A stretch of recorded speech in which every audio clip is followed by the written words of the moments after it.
नमस्कार भावांनो बहिणींनो. हरसू भैयाचं रोज असते मम्मी एवढं काढू नको. उलास आणून देतच नाही आमचा भैया, काहून देत नाही खाऊन नाही एवढं काढू नको. काल मला बरं वाटत नव्हतं त्याला तर काढीन आता संध्याकाळी. आज जायचंय मला आता तुझ्यासोबत फिरायला. नेतो का? भाजीपाला आणायला जायचं नाही का आज भाजीपाला आणायला जायचंय पण पाहू आता पप्पा काय म्हणतात तर. हाय ना, रेसिपी तुझे पप्पा आले होते आता घरी. पावभाजीची रेसिपी पावभाजीची रेसिपी टाकायची. कधी कधी भैया? तुझ्या मनाने नाही ती. अरे कोणी खायला नाही. मग छकू दिदी लय पावभाजी आवडती तर मग त्याच्यामुळे मला खाऊ नाही वाटत तिला सोडून. नको बोल. तर तिला लय पावभाजी आवडते आमच्या छकू दिदीला, मग त्याच्यामुळं मी काय बनवत नाही. दाजीला किती दिवस झाले अंडे सांगत होते मी, हरसू भैया खातोय घेऊन या म्हणून. कालच संपले अंडे. तर कालच संपलेत आहे ना भैया, तोंडात आले किती दिवस. तर मग ते आता पहिलं कसं होतं, ते मोटरसायकल राहायची त्याच्याजवळ, आता आपल्या दारात लावले. दाजी नव्हते धंदा बंद केला आणि ऑटो चालवायला लागले आहे ना भैया. पण मग गाडीत पेट्रोल नाही म्हणून जास्तच ते आणले का? नाहीतर गाडीतलं पेट्रोल संपलंय त्याच्यामुळं भैया पेट्रोलचा लय काळ आहे. भैया पेट्रोल गाडीत राहू देत नाही. हे आहे ना मिरची पावडर आणले आणि हळद आणली. ते काय मिरची पावडर खात, मिरची पावडरच्या भाज्या आवडतच नाही त्याला, जास्त करून आम्हीच खातो. हळद आणली तर माझी मैत्रीण म्हणे तू दळून काढून नाही घेतली या वर्षी, दळून घ्या जाय ना म्हणे, अशी म्हण लागली. आता अंडे घेऊन आलेत ते, आता हे काळ्या पन्नीत बांधलेत. आता काही सोडून दाखवत नाही. जेवण झालेत. आज मस्त मुगाची डाळ बनवली होती मोकळी, थोडीशी कढी बनवली आणि सर्दी झाली. हरसू भैयाला काय भात नाही बनवला, काहीच नाही. तो म्हणू लागला मम्मी भजे काहून नाही टाकले, पकोडे म्हणतोय ते भाज्याला, पकोडे काहून नाही टाकले मम्मी. म्हणलं नको, तेलकट गोष्ट खायचंच नाही.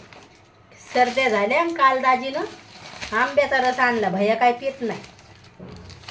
मग मी जेवणच नव्हतं केलं. मी दिवसभर म्हणजे 6 वाजता आणला होता रात्रीच्या टायमाला, मग रात्री मी काय जेवणच नाही केलं. रस आवडतोय मला लय, तर पॅकिंग भेटतोय ते, तर मग त्यानं आणलं होता आंब्याचा रस. त्यानं तर जेवणासोबत पण आंब्याचा रस खाल्ला. ते म्हणे पुऱ्या बनव. मी म्हणलं नको, हरसू भैयाला सर्दी झाली, म्हणलं पुऱ्या काय बनवत नाही, त्याला पुऱ्यानं रस आवडतोय तर बनव म्हणे. तर म्हणलं नको, आता आमचे जेवणं झालेत. मुगाची डाळ बनवली होती, हा थोडी त्याच्यात मटकीची डाळ टाकली, शिलट्यावाली मुगाची डाळ टाकली आणि सोल्याची डाळ टाकली मुगाची. तर मग अशा 3 प्रकार, म्हणजे मुगाची डाळ पण अशी मिक्स केली ती. आणि अख्खा मसूर भेटतोय तर मग इच्छा होती मसूरची भाजी, ते ना का मसुरात नसते की डाळ. अरे भैया तुला बोलते मी, तर अख्खा मसूर. तर मग त्याची म्हणलं बनवा, पण म्हणलं भैया खातोय नाही खातोय. तर मग त्याला मोकळी कांदा डाळ लय आवडती, त्याला लय मोठा एवढा मोठा कांदा टाकायचा त्या डाळीत, एवढं मोठं टमाटर. हा कढीत का काय नाही टाकलं, पकोडी याच्यासाठी नाही टाकलं बाळा, तुला खोकला यायला लागलाय, सर्दी झाली. काल मी पुरी नाही बनवली तुझ्यासाठी, म्हणलं आम्ही दोघांना खायचं आणि माझ्या लेकरांना नाही खायचं. पप्पाला म्हणलं नको, मग पप्पा म्हणे जाऊ दे, हरसू भैया काय रस खात नाही म्हणे, छकू दिदी नाही खात, आहे का नाही. मग त्याच्यामुळं म्हणलं जाऊ दे. रात्री हरसू भैया 6 वाजता जेवला याच्या पप्पासोबत, त्यानं म्हणजे अंडे बनवले होते भैयानं. मग रात्रीच्या टायमाला तो नाही जेवला, मग तशाच पोळ्या मी रस केला तर मी पण नाही जेवले. मग तशाच पोळ्या पडल्या, आता फेकून दिल्या. मग त्या म्हणजे फेकून म्हणजे कचऱ्याची काय भैया याच्यात येईल ना आपल्या, तर कचऱ्याची गाडी येते, तर मग एका साईड पण नीट ठेवावं लागतात त्या पोळ्या. मग तशी करत असते.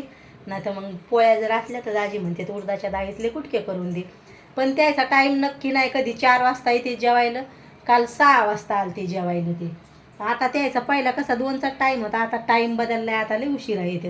व्हिडिओ कसा वाटतोय तर नक्की सांगा भावांनो बहिणींनो कमेंटमध्ये.